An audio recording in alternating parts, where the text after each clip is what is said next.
Hi, I'm Angie and this is Sarah, and here we are again talking about the National Redress Scheme, and this is our 5th video, and today we're going to be talking about a DPR.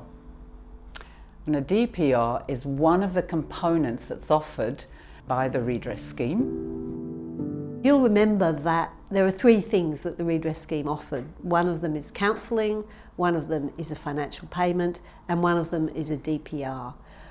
What that means is that the institution apologises to you for what happened, and that apology can take the form of a letter, a certificate if you would like that, perhaps something like a tree or a plaque, or a face-to-face meeting with a representative of the institution, or any mixture of those things. You get to decide. It can be quite creative within reason, and it's something that you could talk to a support person about, who could be someone at a redress support service or a close family friend, someone who you trust, who you can sit down with and actually think about whether this is the right thing for you, whether it's your choice, whether you accept it, and whether you would like to go through that process. So that's something to decide with someone that you really trust in your life.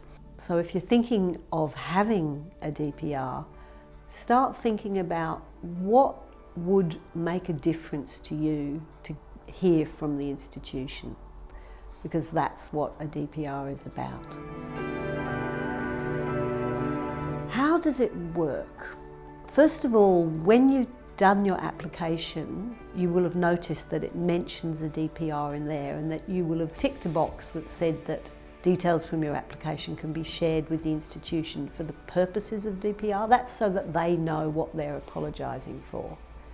Then, when you get your letter of offer, when your application has been through all the processes in Canberra, it will say, which of the things do you want? So you get the opportunity to say, tick the box and say, yes, I'd like the monetary payment. Yes, I'd like the counselling. Yes, I'd like a DPR. So if you tick that box, and know always that it's your choice, that you never have to go through with the process, but it lets the institution know that it's possible you will want to meet with them, meet with a contact person and have that opportunity. So when you send sign those documents and send them off to the scheme will send you a letter back, and it will have a contact person from the responsible institution. And if it's something you'd like to do, you can then make contact with the institution.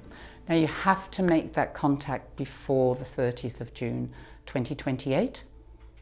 However, it's up to you and the institution and your personal circumstances when you arrange that DPR. That could happen after the scheme has finished. You don't have to make that call on your own. You can get a redress support worker to make the call for you, or you could get a support person to make the call for you. You don't have to do it if you don't want to. If you decide that you would like a face-to-face meeting with a representative from the institution, you don't have to do that on your own either. You can take your dog with you if you like, a support person, or a redress support worker. This is all about choice. At any point during the process, you can decide, actually, I don't want to talk to the institution at all, and then you just go, no, thanks, I won't be doing that, or you just never contact the contact person. That's your choice too. So we're here at the Women's Cottage to help you through that process in any way that is helpful to you. So that's what a DPR is. That's the end of video 5, and that's it from us today. If you have any questions, just contact us on the details provided at the end of our video. And that's a bye from me and a bye from Sarah.